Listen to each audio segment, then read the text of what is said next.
There was two other quick stories in the Irish Times that I just wanted to talk about. Sean Moran has a piece about Leitrim and New York, and we were running through the permutations. If New York win this, what happens? Where is the next round of the Connacht Championship? If New York win, do they come back, and does that create a bit of an issue for some of the New York lads? Well, no, they maybe don't come we don't back. be talking about. There's no issue.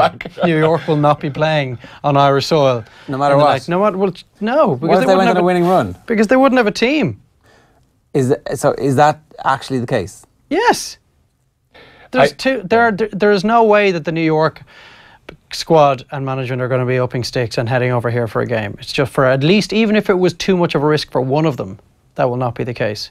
The biggest problem is for the team that have to go play them, because they will have 3 weeks. Roscommon will have 3 weeks to put together that trip. Now, 3 weeks out, trying to buy tickets, all the logistics that go with it, the accommodation in the summer, I can't imagine the expense that will be incurred. It's an absolute nightmare for the Connacht Council. You know, it's like I think it'd be brilliant to Fortress see. Gaelic Park, and imagine Roscommon, and it's like, well, it's Galway Mayo in the Connacht final in Roscommon. And Roscommon only beat them by a point last year, or 2 years ago. It'd be kind of like the failure. Roscommon players would be sent over and have to kind of stay with the New York players in the houses or in their apartments and stuff. You know, they'd be sent out all over the boroughs of New York. You know, I do know though for a fact that the GAA have it's probably one of the only things you'd say, but they actually have a contingency plan. Right. That if it does happen, flights and all that actually are covered. Right. So it doesn't fall on the Roscommon County Board. So Croke Park picks up that. Correct. Or at the very least, the Connacht Provincial Council, which will be helped by Croke Park. Right. It's kind of like, you know, the magic box that's never been opened. Yeah. It's safe to actually, there was nothing in there going,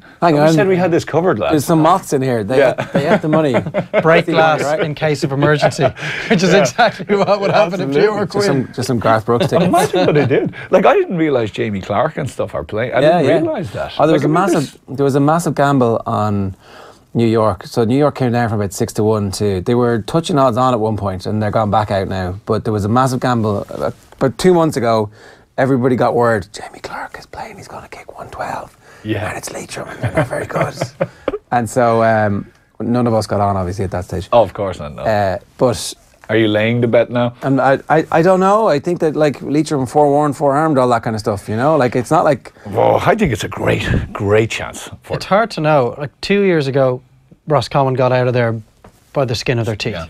Last year, there was a lot of talk for New York against Sligo. People were really bigging up their chances. And they were ahead in the second half. Yeah, but I was listening to the game, and Sligo, with 10 minutes gone in the second half, they just put the foot down and they pulled away. And it was a really professional performance from Sligo to get the job done at the end. This time around, though, against a Leitrim team that's on a low ebb after the league, and suddenly New York have that forward. The guy who could easily just win the game on his own. And Tom Caniff. Exactly. But a forward who takes at least 2 Leitrim defenders out of the game. Yeah. You know, it's not like a guy, he's okay, he's good, you know, like say Mulligan, who was playing with London or whatever, you say, okay, well, listen, we'll match up one-on-one. He takes at least 2. Like, he takes thinking. If you're the Leitrim management, you're saying, okay, how do we look after He's in the guy? peak of his powers. Absolutely, he is. And he's that type of player. Like, I mean, he has skint serious defences on his own before, playing up front on his own. Yeah. Do you remember a couple of years ago, Armagh literally, I think, played him inside on his own against Donegal, up against 2 or 3 players, and they just said, listen, we'll just try to get good ball into you. That's the potential he has. Now, you obviously have to win enough ball to get it into him. I think it's a great opportunity. It's a serious opportunity. I'll be listening to the live radio feed on local radio this Saturday evening. I remember I was coming back. It would be Shannonside. I remember listening to the Sligo game when I was coming back from a Premier League match for Newstock last Sunday. I was listening in Stansted Airport. It would have been Northern Sound. It would have been Shannonside. I don't. Maybe Leitrim isn't Shannonside. Is it Ocean FM? Maybe Ocean is more Donegal Sligo. Right. Sure. Tommy says it's Shannonside, so there you go. There you go. Will it be Willie Hegarty, or is he just Roscommon? It'll be both. I mean, you're not going to turn that in that trip. It's like, I'm going to do the Roscommon game. They're playing Sligo. They're playing New York this year. I also do the Leitrim games. Yeah. I think it'd be worthwhile going over there at short notice just to see the upset. Johnny Ward is heading over. He might be one of those people who are on that at a slightly bigger price. Might be. Yeah.